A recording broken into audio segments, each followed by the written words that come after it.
studiyada Mahinur Yusupova va nihoyat biz kutgan mehmon yetib keldilar. Ana endi savollaringizni bemalol yo'llasangiz bo'ladi. Ularni sizga tanishtirib o'taman. Oliy toifali allergolog shifokor Xushnud aka Ahmedov. Assalomu alaykum Xushnud aka, xush kelibsiz. Assalomu alaykum. Sizni ko'rib turganimizdan juda ham xursandmiz.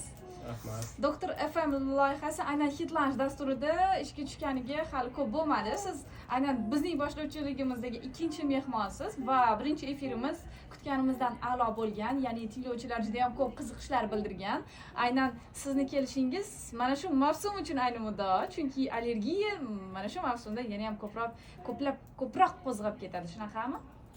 Albatta, hozir mavsum bahor faslini kelishi bilan bizlarning ham ishlarimiz ko'payib ketgan. Ko'pchilik bemorlarimizda shu burun bitish, aksirish, ko'z qichish, yoshlanish, yo'tal, hattoki nafas qisish holatlari bilan ko'pchilik bemorlarimiz murojaat qilib kelishmoqda.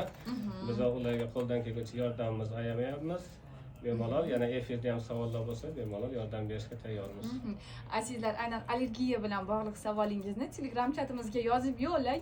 Telegramda bizni Yangi radio nomi bilan qidirganingizda yoki Hit FM nomi bilan qidirishingiz ham mumkin, lekin bu xato. Yangi radio nomi bilan qidiring. Kanal botlar kelib chiqishi mumkin. Siz u yerga emas, shunchaki oddiy chatimizga, ikki kishi suhbatlashadigan chatga manzilni yo'llashingiz kerak va bu narsani sizga qayta ta'kidlashdan charchamayman, manzilda adashmasligingiz uchun. Xushnud aka, mana ko'pchilik yo'talib yuradi yoki bo'lmasa burni bitib qoladi, aksirishi mumkin va ko'p hollarda buni shamollash deb o'ylashadi. Menda ham ko'p tanishlarimda shunaqa. Sovuq ichmagandim shekilli yoki o'z odatda tez shamollab qolaman, shuning uchun muzqaymoq yemaslikka harakat qilaman deyshadi. Sovuqda yurmayman deyshadi, lekin baribir tomog'im og'rib qoldi, yo'talyapman. Og'rib qoldi emas, yo'talyapman yoki bo'lmasa burnim oqib qolyapti deyshadi. Bularni hammasi ham shamollashmi yoki allergiyami? Juda ham dolzarb savolni berib o'tdingiz. Ko'pchilik bemorlarimiz shamollash bilan allergiyani bir-biri bilan adashtirishadi. Xo'p, allergiya kasalligiga keladigan bo'lsak, bu asosan isitma chiqmasdan, qichishishlar bilan, burun oqishi, ko'proq aksirish, ko'z qichishi bilan birga bo'ladi va asab buzilish, mana shunga o'xshagan bemorimiz juda vahimaga tushgan bo'ladi.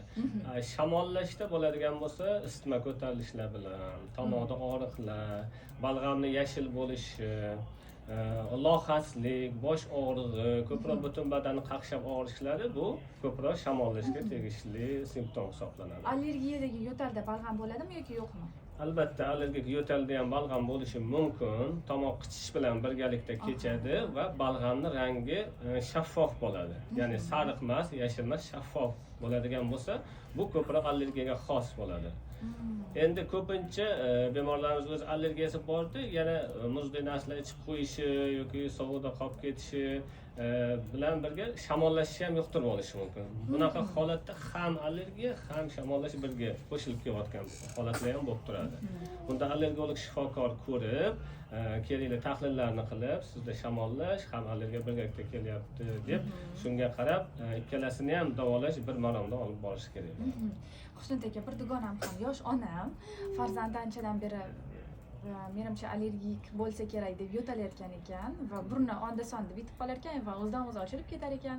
Ancha vaqtdan beri bir allergiyaga qarshi mashhur dori berib boryapti. Menimcha 10 kundan ham oshib ketdi va menimcha ko'p berish mumkin emas, shundaymi? Albatta. Chunki umuman ta'sirini sezayotganim yo'q, lekin har holda shamollash ham emas. Shamollashga dori bermayapman, lekin allergik dorilar ham ta'sir qilmayapti. Uzoq muddatdan beri beryapman degan. Mumkinmi shu? Unda albatta tekshiruvlar olib borish kerak, kerakli tahlillarni qilib, ularda allergik holatmi yoki shamollash holati, buni aniqlab olishimiz kerak. To'g'ri tashxis bu davolash 50% hisoblanadi. Kerakli tahlillarni qilib, agar shamollash ham allergiya birga kelayotgan bo'lsa, ikkalasini bir maromda davolasak, biz yaxshi natijaga erishamiz. Tushunarli. Telegramdan ham tinglovchilarimizdan savollar ko'p kelib turibdi. Azizlar, siz tomonidan kelgan savollarni bir necha daqiqalardan so'ng o'qib eshittiramiz. Eslatib o'tamiz, hidlanish dasturida Doktor FM loyihasi va mehmonimiz oliy toifali allergolog shifokor Xushnud aka Ahmedov.